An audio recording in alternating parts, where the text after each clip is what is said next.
Do you have a workshop?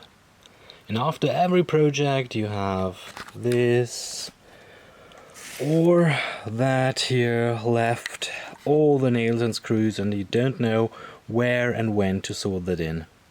Well, okay, and then let's make a sorting machine.